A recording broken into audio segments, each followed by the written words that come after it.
Assalamualaikum warahmatullahi wabarakatuh. Pada video kali ini saya akan menceritakan sejarah kota Konstantinopel yang dijuluki dengan kota dengan benteng terkuat. Oke, sebelumnya perkenalkan, nama saya Muhammad Ridho Harahap dengan NIM 1914 Baik, langsung aja kita masuk ke ceritanya. Konstantinopel atau yang sekarang dikenal dengan Istanbul merupakan ibu kota Romawi Timur yang terletak di semenanjung Bosporus, berada di antara Balkan dan Anatolia serta penghubung antara Laut Hitam dan Laut Tengah.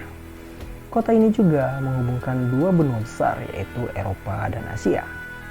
Letaknya yang strategis menyebabkan bangsa-bangsa lain tertarik untuk menguasainya. Konstantinopel sendiri didirikan oleh Kaisar Romawi Konstantinus I. Di atas itu sebuah kota yang sudah ada sebelumnya, yaitu Bizantium, yang didirikan pada permulaan masa ekspansi atau perluasan kolonial Yunani sekitar pada tahun 671 sampai 662 sebelum Masehi. Kaisar Konstantinus mempersembahkan Konstantinopel kepada Maria dan anak-anak Yesus dalam sebuah mosaik gereja Hagia Sophia sebagai peringatan pendirian Konstantinopel. Di tangan Konstantinus, Konstantinopel diubah menjadi kota yang indah dan membangun tembok yang mengelilingi kota setinggi 60 kaki dari bukit satu ke bukit ketiga, yang akhirnya mencapai sampai bukit ke-14 yang memperkuat Konstantinopel dari serangan musuh.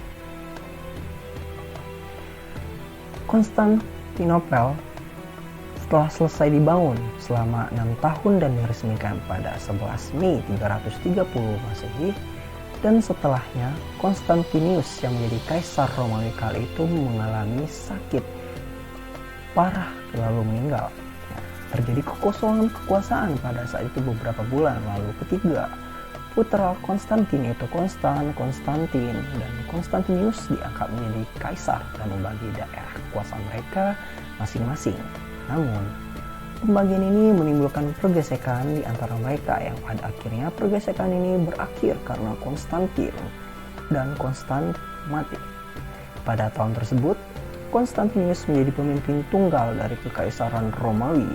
Pada tahun 361, pemerintahan Konstantinus berakhir pemerintahannya karena meninggal pada saat melakukan ekspedisi ke Persia dan digantikan oleh Julian, yaitu keponakan Konstantius.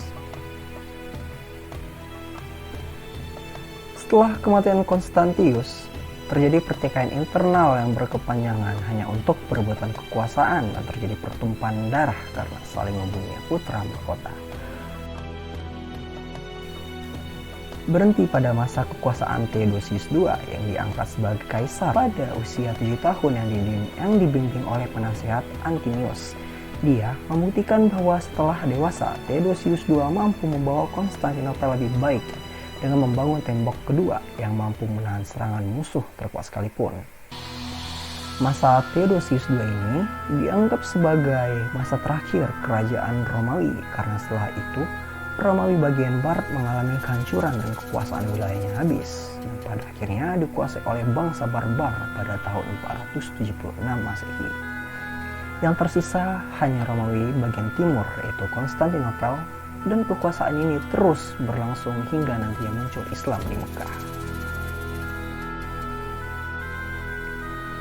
Runtuhnya Konstantinopel.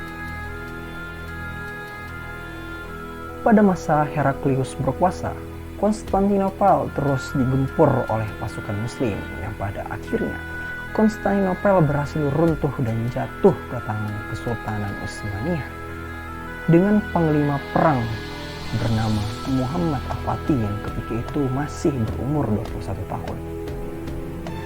Sebelumnya, pergempuran pasukan Muslim ke kota Konstantinopel yang terakhir berlangsung dari tanggal 6 April 1453 sampai dengan 29 Mei 1453. Dan selama itu peperangan berlangsung sangat berat, bahkan pasukan Muslim sendiri hampir sampai kewalahan dan kehabisan amunisi perang saat itu.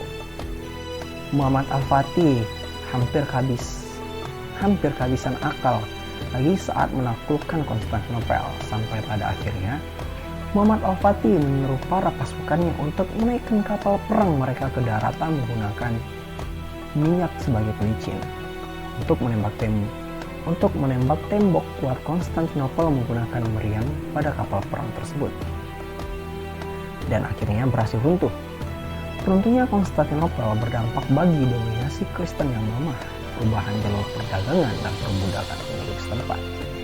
Sejak saat itu, Konstantinopel berada di bawah Turki Ottoman dan berganti nama menjadi Istanbul pada tahun 1930.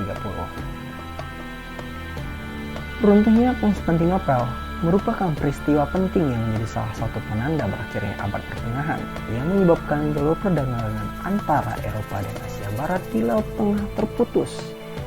Persediaan rempah-rempah juga berhasil dikuasai dan membuat para pedagang terpaksa mencari jalur lain ke sumber rempah-rempah. Dan hal tersebutlah yang membawa bangsa Eropa ke India dan ke Pulau Nusantara. Dan disinilah awal kedatangan bangsa Portugis ke Nusantara yang seterusnya berhubungan dengan sejarah Indonesia. Sekian, terima kasih dan sampai jumpa.